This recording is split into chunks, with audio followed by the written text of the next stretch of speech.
সকলে তাড়াতাড়ি ঘর থেকে বেরিয়ে পড়লুম। সৌরিন তখন দালানের একধারে মেঝের উপর পড়ে গাঁ গাঁ করছে। ওদিকে বদন রায়ের ভৌতিক সংস্করণটি লম্বা দালানটায় তখনও গদাই লস্করি চালে পায়চারি করে বেড়াচ্ছে। ও শুনোর নিবেদনে আপনারা শুনছেন বাংলা সাহিত্যের কিছু বিখ্যাত অলৌকিক এবং অতি প্রাকৃত গল্পের সম্ভার। আজকের গল্প বিশ্বপতি চৌধুরী রচিত বদন রায়ের অয়েল পেন্টিং, প্রযোজনায় অরেঞ্জ পাবলিশার্স। ভূত বিশ্বাস করি কি না জিজ্ঞেস করছো? যদি বলি বিশ্বাস করি, তাহলে তোমরা নিশ্চয়ই আমাকে নেহাতি পাড়া গেঁ ঠাওরাবে। কিন্তু তাই বলে তো আর জলজ্যান্ত মিছে কথাটা বলতে পারি না, বিশেষ করে এই বুড়ো বয়সে। সুতরাং জিজ্ঞেসই যখন করলে তখন বলেই ফেলি, ভূত আমি বিশ্বাস করি। চিরকালই যে বিশ্বাস করতাম তা নয়, একটা বিশেষ ঘটনার পর থেকে বিশ্বাস করি এবং বাকি জীবনটা বিশ্বাস করেই চলতে হবে আমাকে। এখন সেই বিশেষ ঘটনাটা কি, সেই কথাই তোমাদের বলবো। ঘটনাটা ঘটেছিল বহুকাল আগে। বহুকাল বই কি, 30 বছর আগেকার ঘটনাকে বহুকালের ঘটনা ছাড়া আর কি বলবো বলো? আমার বয়স তখন এই বড় জোর 19 কি 20। কলেজে তখন বিয়ে পড়ি। সেদিন সৌরিনদের বাড়িতে আমাদের মজলিস বসেছিল। কথায় কথায় ভূতের প্রসঙ্গ উঠেছিল সেদিন। সৌরিনটা ফস করে বলে উঠল, ভূত বিশ্বাস করে যারা, আমার হাতে ক্ষমতা থাকলে আমি তাদেরকে পাগলা গারদে পুড়ে রাখতুম। আমিও যে ভূত বিশ্বাস করতুম তা নয়, কিন্তু সৌরিনটাকে আমি কোনোদিনই সহ্য করতে পারতুম না। ওর মধ্যে এমন একটা হামবড়া ভাব ছিল যেটা আমাকে ভিতরে ভিতরে কেমন যেন ধাক্কা দিত। ঠোঁট দুটো বেঁকিয়ে, ভুরু দুটোকে কুঁচকে এমন একটা উপর চাল মেরেও কথা বলতো, যেটা সহ্য করা আমার পক্ষে অনেক সময় অসম্ভব হয়ে উঠত। কিন্তু নিজে কোনোদিনই ভূত বিশ্বাস করতুম না। কিন্তু সৌরিনটাকে দাবাবার জন্যই ফস করে সেদিন বলে ফেললুম, আমি ভূতে বিশ্বাস করি। সঙ্গে সঙ্গে ভবেশ, প্রবোধ, নির্মল আর গুণেনও বলে উঠল, আরে হ্যাঁ, আমরাও বিশ্বাস করি। ওরাও ঠিক ওই একই কারণে আমার কথায় সেদিন সায় দিয়েছিল। সৌরিনটার চালিয়াতি ওরাও সবসময় বরদাস্ত করতে পারত না। এবার চলল তুমুল তর্ক যুদ্ধ। যে যুদ্ধে যুক্তি প্রমাণ যত না ছিল, তার চেয়ে অনেক বেশি ছিল গলাবাজির দাপট। সৌরিনদের বাড়ি থেকে ফিরে সেদিন ঠিক করলুম, রাস্কেলটাকে যে করে হোক জব্দ করতে হবে। তারপর বসল পরামর্শ সভা। অনেক জল্পনা কল্পনার পর ঠিক হলো ওকে একদিন ভূত দেখাতে হবে। কিন্তু দেখানো যায় কি করে? প্ল্যান আঁটতে বসে গেলাম সবাই মিলে। ভবেশের মাথায় অনেক রকম দুষ্টু বুদ্ধি খেলত। অনেকক্ষণ চুপ করে বসে থেকে হঠাৎ সে বলে উঠল, হয়েছে। বললুম, কি হয়েছে রে? চোখ দুটো বুজে ভবেশ বললে, রায়দের বরানগরের বাগান বাড়ি। প্রবোধ বললে, তার মানে? চোখ দুটো না খুলেই বিড়বিড় করে ভবেশ বললে, ভূতনাথ। বিরক্ত হয়ে বললুম, কি মাথা মুন্ডু বকছিস তুই? সে তেমন ভাবেই বিড়বিড় করে বললে, বদন রায়ের অয়েল পেন্টিং। সজোরে একটা ঝাঁকুনি মেরে বললুম, এই সিদ্ধিবিদ্যি খেয়েছিস নাকি? এইবার চোখ দুটো খুলে সোজা হয়ে বসে ভবেশ বললে, ব্যস্ত হয়েও না বন্ধু, ব্যস্ত হয়েও না, খুলে বলছি সব। তারপর কতকটা আপন মনেই সে বলতে লাগলো, রায়েদের বরানগরের বাগানে কোনো রকমের সৌরিন রাস্কেলটাকে নিয়ে গিয়ে ফেলতে হবে। রায়েদের নন্দর সঙ্গে আমার যথেষ্ট পরিচয় আছে। বাগানটা একদিনের জন্য চাইলে নিশ্চয়ই ছেড়ে দেবে। ওদের বাগান বাড়ির দোতলার হলঘরটার দেওয়ালে নন্দর ঠাকুরদা বদন রায়ের একটা প্রকাণ্ড অয়েল পেন্টিং ছবি আছে। ইয়া লম্বা চওড়া পুরুষ, ইয়া পাকানো গোঁফ, ইয়া গালপাট্টা, গায়ে কালো রঙের চোগা, তার উপর কলকাতার সেকেলে শাল। তাকে থামিয়ে দিয়ে আমি বললুম, তাতে আমাদের কি এলো গেল শুনি? আমার কথায় একটুও কান না দিয়ে ভবেশ পূর্ববৎ বলে যেতে লাগলো, আমাদের ভূতনাথের চেহারাটা একবার চোখ বুজে ভেবে নেওয়া যাক। দিব্যি লম্বা চওড়া চেহারা, নাকের তলায় পাকানো গোঁফ নেই বটে, কিন্তু নকল গোঁফ সাজওয়ালাদের দোকান থেকে ভাড়া করে এনে যথাস্থানে দিতে কতক্ষণ? আর গাল দুটোতে নকল গালপাটটাও অনায়াসে জুড়ে দেওয়া যেতে পারে। চোগার শাল নন্দর কাছ থেকে একদিনের জন্য ধার করলেই হবে। বদন রায় যে চোগা আর শাল পরে ছবি আঁকিয়েছিলেন, সেই চোগা আর শাল নন্দদের বাড়িতেই আছে। সুতরাং ওর কাছ থেকে একদিনের জন্য চাইলেই পাওয়া যাবে। সকলেই এইবার সোৎসাহে বলে উঠলুম, তারপর? ভবেশ এতক্ষণ কতকটা নিজের মনেই কথা বলে যাচ্ছিল, এইবার আমাদের দিকে চেয়ে বললে, তারপর তোরা কোনো উপায় সৌরিনটাকে রায়েদের ওই বাগান বাড়িতে নিয়ে গিয়ে ফেলবি। দোতলার হলঘরটায় বসবে তোদের মজলিস। বদন রায়ের অয়েল পেন্টিংটার তারিফ করবি তোরা সকলে, বুঝলি, যাতে করে সৌরিনের নজর পড়ে ছবিটার দিকে। ছবিটা নিয়ে বেশ খানিকক্ষণ আলোচনা চালাবি তোরা, যাতে করে ছবিটার দিকে ওকে বারবার চাইতে হয় এবং তার ফলে ছবিটার খুঁটিনাটিগুলো ওর মনের মধ্যে বেশ করে গেঁথে যায়। ওদিকে ভূতনাথটা আগে থাকতেই বাগান বাড়ির তেতলার ছাদের চিলকুঠুরিটায় সেজে গুজে তৈরি হয়ে থাকবে। ওখানে একটা বড় দেখে আয়না রাখতে হবে। আয়নার সামনে দাঁড়িয়ে ও নকল গোঁফ আর গালপাট্টা স্পিরিট গাম দিয়ে বেশ করে যথাস্থানে জুড়ে দিয়ে শাল আর চোগা গায়ে দিয়ে স্বর্গীয় বদন রায় সেজে রেডি হয়ে থাকবে। আমরা এদিকে দোতলার হলঘরটায় হল্লা করতে থাকবো।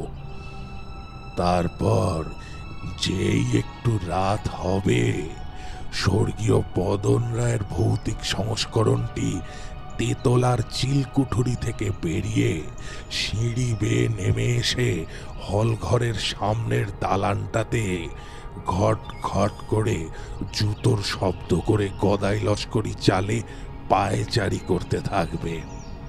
ব্যাপার দেখবার জন্যে তোরা তখন হলঘর থেকে সৌরিনকে নিয়ে বেরিয়ে আসবি। তারপর যা হবে তা বোধহয়। তার কথাটা শেষ না করতে দিয়েই সকলে একসঙ্গে চেঁচিয়ে উঠলুম,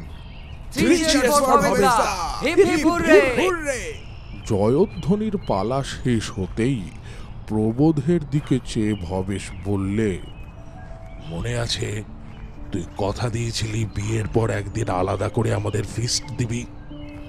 তা ফিস্টটা রায়েদের বাগান বাড়িতে হলে কেমন হয়? খাওয়াও হবে, ভূত দেখাও হবে, অর্থাৎ আহার এবং ওষুধ দুই একসঙ্গে হবে। আহারটা হবে আমাদের আর ওষুধটা গিলবে সৌরিন রাস্কেল। সকলে একসঙ্গে বলে উঠলুম, চমৎকার হবে। 1 মাস পরের ঘটনা। রায়দের বরানগরের বাগান বাড়িতে জড়ো হয়েছি সবাই। প্রবোধ তার বিয়ের ফিস্টটা এইখানেই দেবার ব্যবস্থা করেছে। এইখানেই আজ খাওয়া দাওয়া করে রাত কাটাবো সবাই। ভূতনাথ আগে থাকতেই তেতলার চিলকুঠুরিটায় আস্তানা গেড়েছে। সব মজুত, নকল গোঁফ, নকল গালপাট্টা, চোগা, শাল সবই জোগাড় হয়েছে। চিলকুঠুরির দেয়ালে বড় দেখে একটা আয়না ঝুলিয়ে দেওয়া হয়েছে। অনুষ্ঠানের ত্রুটি নেই কোথাও। ভূতনাথের উপর আমাদের সকলের অখণ্ড বিশ্বাস। এসব কাজে তার উপর যথেষ্ট নির্ভর করা যায়। শখের যাত্রার দলে নারদমুনি থেকে শুরু করে জল্লাদ পর্যন্ত অনেক কিছুই সেজেছে হতভাগা। সুতরাং ওর মেকআপ সম্বন্ধে আমরা সবাই নিশ্চিন্ত। বিকেলটা বাগানে বেরিয়ে কাটানো গেল। বেড়াবার মতোই বাগান বটে। ক্রমে সন্ধ্যা ঘনিয়ে এলো। রান্নার হাঙ্গামা করতে হয়নি। কলকাতা থেকে খাবার দাবার সবই কিনে নিয়ে যাওয়া হয়েছিল। চাটা কেবল স্থানীয় একটা দোকান থেকে আনিয়ে নেওয়া হয়েছিল। খাওয়া দাওয়া চুকতে প্রায় রাত 9টা বেজে গেল। তারপর কিছুক্ষণ চলল গান বাজনা আর হই হুল্লোড়। বাগান বাড়ির দোতলার হলঘরটায় বসেছিল আমাদের মজলিস। রাত ক্রমেই বেড়ে চলেছে। দেওয়ালে টাঙানো ঘড়িটায় ঢং ঢং করে 11টা বেজে গেল। গ্রীষ্মকাল। হলঘরের জানলাগুলো সবই খোলাই ছিল। বাইরে যতদূর দৃষ্টি চলে কেবল অন্ধকার আর অন্ধকার। খোলা জানলা দিয়ে দেখা যাচ্ছিল কেবল বড় বড় আম গাছগুলোর ঝাঁকড়া মাথা। এক একটা যেন মূর্তিমান জমাট অন্ধকার। হঠাৎ প্রবোধ বলে উঠল, ওটা কার অয়েল পেন্টিং বলতে পারিস কেউ? ভবেশ বললে, এই বাগান বাড়ির বর্তমান মালিক গোকুল রায়ের জ্যাঠামশাই স্বর্গীয় বদন রায়ের ছবি ওটা। নির্মল বললে, লোকটা কিরম লম্বা চওড়া ছিল দেখেছিস? গুণেন বললে, কবজোড়া তারিফ করবার মতন। প্রবোধ বললে, আরে মা দুর্গার অসুরের মতো গালপাট্টার বাহার দেখেছিস? আমি বললুম, যাই বল ভাই, মরদের মতো চেহারা বলতে হবে। সৌরিন ঠোঁটটাকে বেঁকিয়ে শুধু বললে, জংলি। এরপর বদন রায়ের অয়েল পেন্টিংটার উপর অনেক কিছু নিয়ে মন্তব্য চলতে লাগলো। কেউ বললে বদন রায়ের গায়ের ওই শালটার দাম 1000 টাকার কম নয়। কেউ বললে গায়ের ওই চোগাটা সাটিনের। কেউ বললে ভেলভেটের। কেউ বললে না, আমার মনে হয় বনাতের। ভবেশ বললে, ওহ, চোখ দুটো কিরকম জল জল করছে দেখ। চোখের চাউনি দেখলেই বোঝা যায় লোকটা খুব বুদ্ধিমান ছিল। একটা অবজ্ঞার হাসি হেসে ঠোঁটটাকে আগের মতোই বেঁকিয়ে সৌরিন বললে, মুখ চোখের ভাব দেখে আমার কিন্তু মনে হয় লোকটা একটা আস্ত ইডিয়েট ছিল। ঠিক সেই সময় গুণেন বলে উঠল, বাইরের দালানে ও কিসের শব্দ রে? বাইরে তখন সত্যি একটা খট খট শব্দ হচ্ছিল। ভারী জুতো পরে কেউ পায়চারি করে বেড়ালে যেরকম শব্দ হয়, ঠিক সেই রকম শব্দ। শব্দটা যেন চলে ফিরে বেড়াচ্ছে। ভবেশ চেঁচিয়ে উঠল, এই কে কে ওখানে? কোনো উত্তর নেই। গুনেন বললে, একবার একবার পেরিয়ে দেখলেই তো সব গোল চুকে যায়। চাপা কণ্ঠে ভবেশ বললে, চুপ কর, কাজ নেই বেরিয়ে, চুপ করে বস এখানে। ঠোঁটটাকে বেঁকিয়ে সৌরিন বললে, যত সব মেয়ে মানুষ।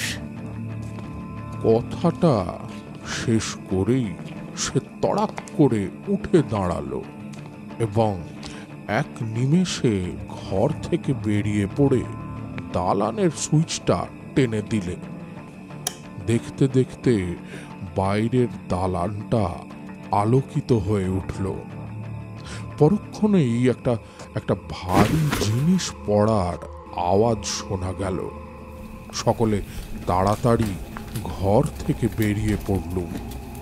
সৌরিন তখন দালানের একধারে মেঝের উপর পড়ে গাঁ গাঁ করছে। ওদিকে বদন রায়ের ভৌতিক সংস্করণটি লম্বা দালানটায় তখনও গদাই লস্করি চালে পায়চারি করে বেড়াচ্ছে। বলিহারি মেকআপ, অয়েল পেন্টিং এর বদন রায় সহসা যেন শরীর ধারণ করে আমাদের সামনে এসে দাঁড়িয়েছে। একেবারে হুবহু সেই চেহারা।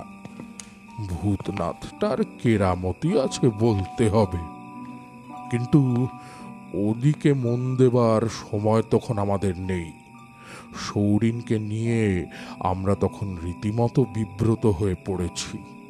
ধরাধরি করে তাকে হল ঘরে এনে ফরাসের ওপর শুইয়ে দেওয়া হলো। মাথার উপরকার ইলেকট্রিক ফ্যানটা পুরো দমে চালিয়ে দিয়ে মুখে চোখে জলের ঝাপটা দেওয়া হতে লাগলো। বাইরের দালানে তখন পায়চারির শব্দটা থেমে গেছে। প্রায় 10 মিনিট পর সৌরিন চোখ চাইলে। বুঝলুম এতক্ষণে জ্ঞান ফিরে এসেছে। এতটা যে বাড়াবাড়ি হবে ভাবতে পারিনি আমরা। সৌরিনটার অবস্থা দেখে তখন সত্যি দয়া হচ্ছিল। ফ্যাল ফ্যাল করে চারিদিক পানে একবার চেয়ে সৌরিন আবার চোখ বুঝলে। তারপর ক্লান্ত হয়ে সে ঘুমিয়ে পড়ল। ভবেশ বললে, যাক, এতক্ষণে ভাড়া কাটলো, আর ভয় নেই, ঘন্টাখানেক ঘুমোলেই সব ঠিক হয়ে যাবে। এতক্ষণ ভূতনাথের কথা ভুলেই গিয়েছিলাম। সৌরিনটা একটু সুস্থ হতেই তার কথা মনে পড়ে গেল। সত্যি বাহাদুরি আছে ওর। ছুটলুম চিলকুঠুরির দিকে ওকে কনগ্র্যাচুলেট করতে, কিন্তু সেখানে গিয়ে যা দেখলুম তাতে আমাদের চক্ষু কপালে ঠেলে উঠল। দেখি চিলকুঠুরির মেঝের উপর ভূতনাথের অচৈতন্য দেহটা পড়ে রয়েছে। ঘরের এক কোণে একটা কুঁজো ছিল। তাড়াতাড়ি কুঁজো থেকে জল নিয়ে তার মুখে চোখে জোরে জোরে ঝাপটা দিতে লাগল। অনেকক্ষণ পর ভূতনাথ চোখ মেললে। ইতিমধ্যে নির্মল আর ভবেশও এসে পড়েছিল। সবাই মিলে ধরাধরি করে তাকে দোতলায় নামিয়ে এনে হল ঘরের পাশের একটা ছোট খালি ঘরে শুইয়ে দিলুম। আশ্চর্য ব্যাপার, নকল গোঁফ, গালপাট্টা সবই তাজা রয়েছে। তাতে কেউ হাতও দেয়নি। ব্যবহার করলে ওতে স্পিরিট গাম লেগে থাকতো। শাল, চোগা প্রভৃতি একটা সুটকেসে পরিপাটিভাবে ভাঁজ করা অবস্থায় সাজানো রয়েছে। হস্তক্ষেপের কোনো চিহ্ন বা লক্ষণ সেখানে নেই। এ কি করে সম্ভব হতে পারে? একটু একটু আগে কে তবে বদন রায় সেজে আমাদের চোখের সামনে পায়চারি করে বেড়ালো? কে সে? বুকটা আমাদের দূর দূর করে উঠল। পরদিন ভূতনাথ সম্পূর্ণ সুস্থ হয়ে উঠলে তার মুখ থেকে ব্যাপারটা যা শুনেছিলুম তা এইরূপ। রাত 11:15টার সময় সে অর্থাৎ ভূতনাথ টেবিল ল্যাম্পটা জেলে আয়নার সামনে দাঁড়িয়ে সাজগোজের ব্যবস্থা করছিল। এমন সময় হঠাৎ আয়নায় কার ছায়া পড়ল। আয়না থেকে চোখ ফিরিয়ে পেছন ফিরে তাকিয়ে সে যা দেখলে তাতে তার সমস্ত শরীরের রক্ত চলাচল হঠাৎ যেন বন্ধ হয়ে গেল। সে দেখলে তার সামনে সশরীরে দাঁড়িয়ে রয়েছে অয়েল পেন্টিংয়ের সেই বদন রায়, সেই গোঁফ, সেই গালপাট্টা, আর সেই জলজলে বড় বড় চোখ। তারপর কি হয়েছিল সে জানে না। কেবল কেবল জ্ঞান হারাবার পূর্ব মুহূর্তে সে একজোড়া ভারী জুতোর অস্পষ্ট খট খট আওয়াজ শুনতে পেয়েছিল। আওয়াজটা তেতলার সিঁড়ি বেয়ে যেন নিচে নেমে যাচ্ছে। এর বেশি সে আর কিছু বলতে পারেনি।